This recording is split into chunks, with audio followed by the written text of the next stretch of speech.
You know, one of the most frequently asked questions I tend to get at the end of a coaching call, and these are with new business owners, people who are planning a business, who have started a business, so coaches, trainers, consultants, people who want to build an online business. They asked something like, if I were to start my business again today, what would I do differently?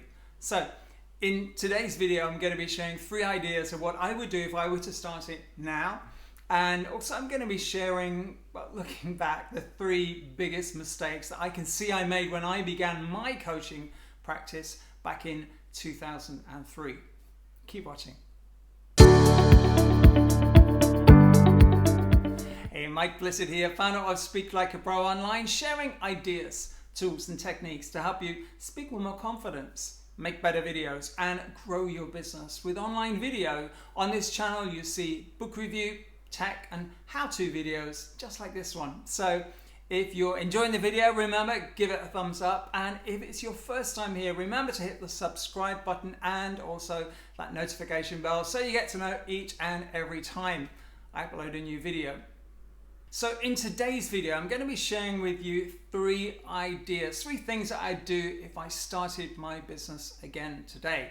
Now, I'm also going to be sharing those 3 biggest mistakes of what I made back in 2003 when I began this business as a coach. It began as a coaching practice, and then I added training and then speaking and then online courses and all the other 9 yards to it as well. But it began as a coaching business. So if you are planning your business, so you're a coach, you're a trainer, you are a speaker, you're a consultant, you're a yoga instructor, you're someone who has possibly already got a business, but before all this crisis, this pandemic, it was offline, and now you're realizing actually you got to start looking at how you can build this again online, the online version of it, which really is going to serve you well.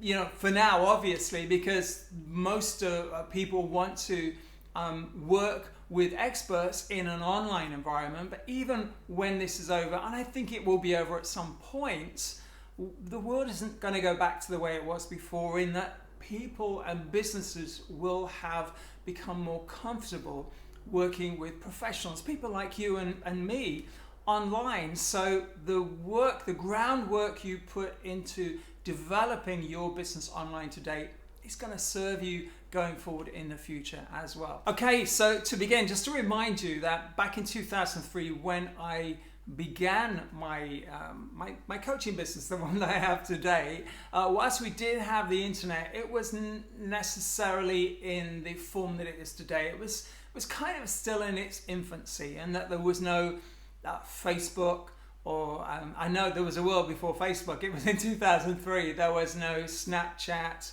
or YouTube or Instagram, or the kind of LinkedIn's, these platforms that we, to varying degrees, depending how you use the internet, or maybe how you want to use the internet as a business owner going forwards, those opportunities, those platforms were not around in 2003. So the way I look at using online platforms is, they're the tools that we use. They're the kind of the surface structure. So the mistakes and also the tips I'm going to give you in this video, I'm looking at the more deeper structure, how you can set yourself and your business up to succeed today. But the deeper structure, rather than which platforms you want to use. That's about researching what works for you and your clients. So let's jump in. Okay, so the 3 biggest mistakes I can see looking back that I made at the beginning of my journey was, number 1, I was way too shy. And we're all shy at some degree, maybe. I think I still am, I still can be. But the thing is, with the shyness, I let the shyness rule how I ran and developed my business. So I would go to networking events and talk with the waiting crew. I would leave early. I would hide in the corner, go to the toilets. I would go to a networking event, but I wouldn't do any networking. So as I say, I let that shyness get in the way of me connecting with people, making connections, and possibly signing new clients.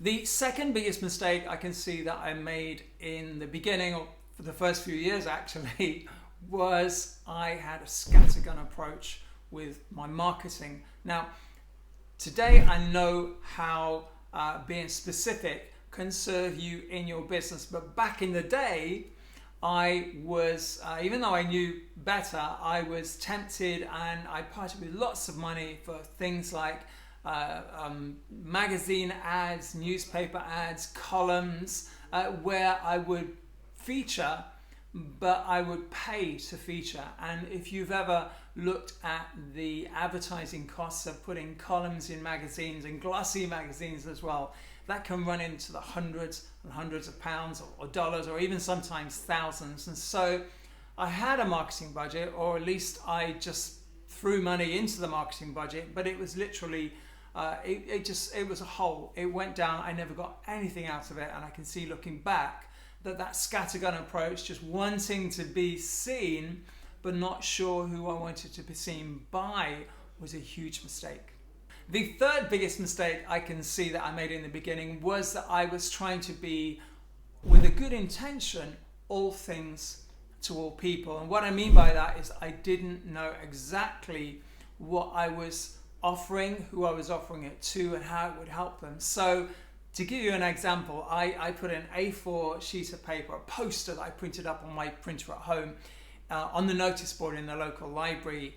And the question at the top of this piece of paper, this little mini poster, was do you want to turbo boost your life? Now, I know that's a pretty silly phrase, but it felt really good at the beginning in 2003. So just bear with me there. Do you want to turbo boost your life? And then underneath it were a series of bullet point questions that would just apply to the human race. Do you want to feel happier? Do you want to have better finances? Do you want to feel healthier? Do you want to have better relationships? I mean, I can't remember the actual questions, but they were just so scattergun. They would apply to the human race. And then at the bottom of the page, it said, if this is you, call Mike for your free initial session, and it had my phone number on it. And that was my marketing. Now, people did call, but the thing is, it was just scattergun, and they sometimes called with areas and to work on things that I had no clue and no interest in as well. So I can see that whilst that helped me eventually to see the light and see the benefit of actually having a niche or a specialism or a territory or an identity, however you want to use that term, that idea, getting there took me a few years. So those are my three biggest mistakes. So after saying all that, what would I do differently today? Now, number one is easy. I would just be more brave. So the fact that I had trained as a coach, I was qualified, had a diploma, I had a whole history of working on stage, of performance. I'd worked in business, I'd worked in banking for a little while. So I had a lot of life as well as industry relevant coaching experience as well. But I was so shy, or I wasn't brave enough to tell anybody about it. And then of course through the years, as we all do, we upskill, and I added NLP and all the rest of it to it as well. So I would just be more brave. I'd allow myself to just be who I was and let people know what I could do. And that leads on very nicely to the second thing I would do if I were to start my business over again today, and it would be to get really clear who it was I wanted to serve, or the business or the industry I wanted to serve, what it would be that I would serve them with. So whether that would be a coaching program or a online training, or whether it would be mentoring, or whatever kind of thing, consultancy I would be serving them with, and to get really clear on that. And then equally what the benefits, so the takeaways, the results, the ROI would be of working with me. And so what that gives you obviously would be clarity. Also what that would give your prospective clients or your customers is that they can make a decision. They've got something tangible to really decide, yes, I want to do this. This will be useful, or actually, no, it's not really what I'm looking for at the moment. So the clarity is massively important. And then finally, the third thing I would do if I were to begin my business again today would be to get online. Now, I know I said at the beginning of this video that the internet didn't look quite the same as it does today. Back in 2003, there wasn't all the social medias and all the rest of it, and you couldn't stream video, etc.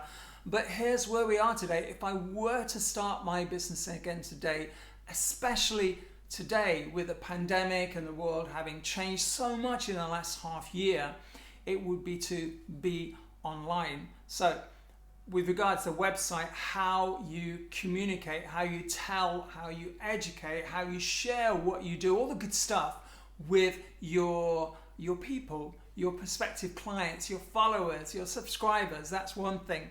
The other thing is, how would you communicate with them? So we're talking about social media for the most part, and also newsletters. You're maybe picking this up as part of one of my newsletters here. So just think about how you would engage with social media. And again, just think back to one of my mistakes I made in the beginning, the scattergun approach with marketing. I think sometimes with marketing, less is more. In that, what I mean by that is there is a lot of platforms out there, but not necessarily all that would be applicable and useful for you. So I think with social media and platforms, there are kind of two questions. One is, number one, authentically, which platforms do you resonate with? And it's probably one or two or maximum three.